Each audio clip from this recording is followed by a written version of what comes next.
Hello, good afternoon. Here is Ivonne, and I'm going to show you how I weaving in my ends on a scrappy sock.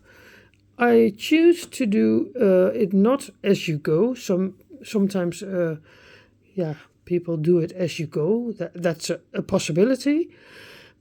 Like Stephen West has tutorials for that, but I don't like that a lot. So I always leave my tails hanging.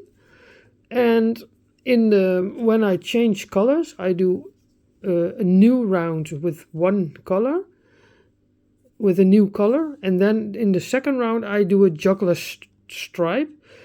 So if you think, what is that, Ivonne, you can Google that, juggler stripes, and there are a lot of tutorials on how to show you how you have to do that. It helps a lot because when in the beginning I didn't do it, and then I had bigger holes here. So if you do a juggler stripe, the holes are less than then you don't do it. So you see here, this is how I leave my ends. This is a little hole. I make a knot, and then I pull them a little bit together, not too hard, but not too less, so that the gap is closed. And then I make another knot, and I don't feel this under my foot, never felt it, so that's going well with my socks. And then I'm going to take my tapestry needle, pull it through, and I pick up the colors. I can't see it really good because I'm looking through the camera. It's always a little bit annoying. And then I will do this like this 6 to 8 times maximum. Now this sock I chose to do a lot of new colors, so a lot of tiny stripes. So it's a job. You have to do all the ends, but I don't mind.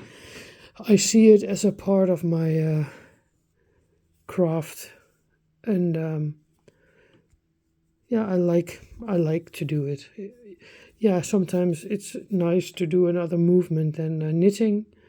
So when I'm finished my socks, normally I will do it directly. When I finish the sock, I'm doing it directly, and then I never think, the more often you do this, the less you think, oh my God, I have to weave in all those ends, I don't like it. So that's how it works with me. The more I do things, the less, I don't hate it.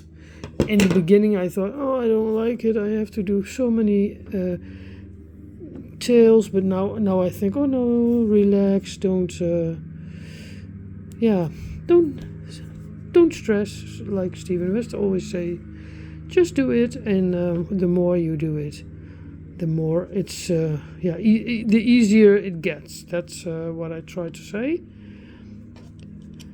And there are many more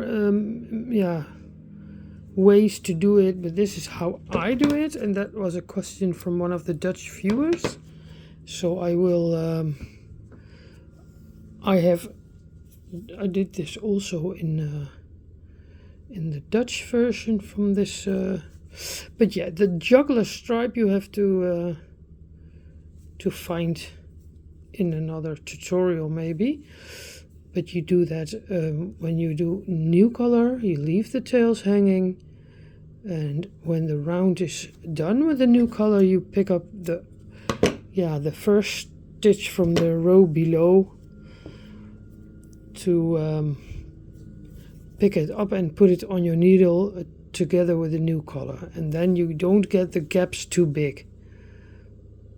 But there are a lot of tutorials how they tell you how to do this. And what I say, you can do it as you go, weaving in ends, so that when your sock is finished you don't have to weaving ends anymore. But that's not how I like to do it, because this is my way. This is how it feels best for me. I hope you can see it, that it's clear. I think I will put this little video on YouTube on Sunday.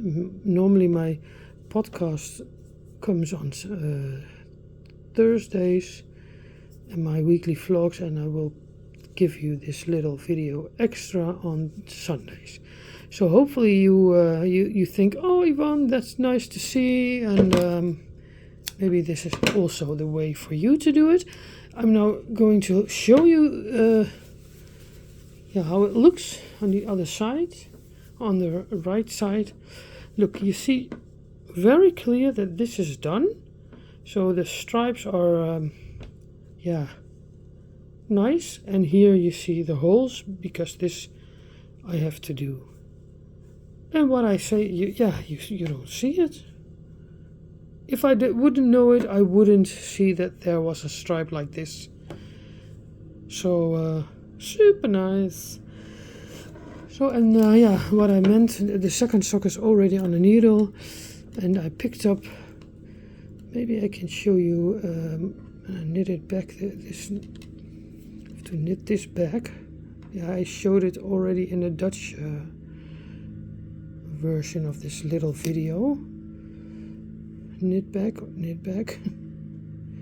What I mean with a juggler stripe, and maybe you already know that, and you think, oh Ivonne, we know that already, it's old news, but yeah, there are always new knitters, new viewers, you never know.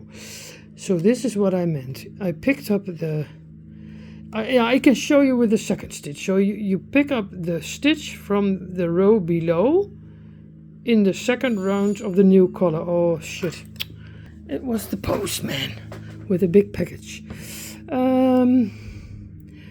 Now I don't know where I was. So you pick up the stitch from the row below, and you put it on your needle together. Yeah, sorry, so this one it fell. So you pick up this one, that is the juggler stripe from the row below in the beginning. It's always not working when I don't have enough light. Oh, sorry, I hope you see what I mean. Hope I see what I mean.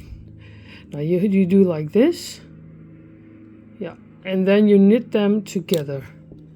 But yeah, you always do that in the first stitch. I don't know if it's good to do it in the second stitch also, we can try. And then you knit on, and that's the juggler stripe. And it will cost you less holes at the beginning of changing the color.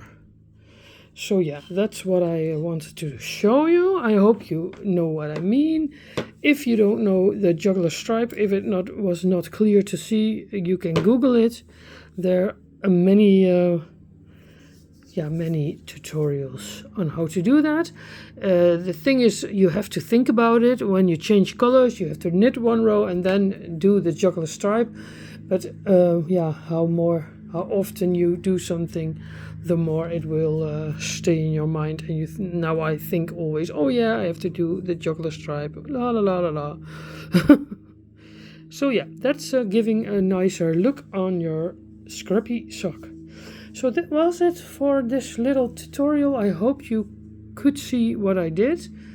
And thank you for watching, and see you later. Doei doei.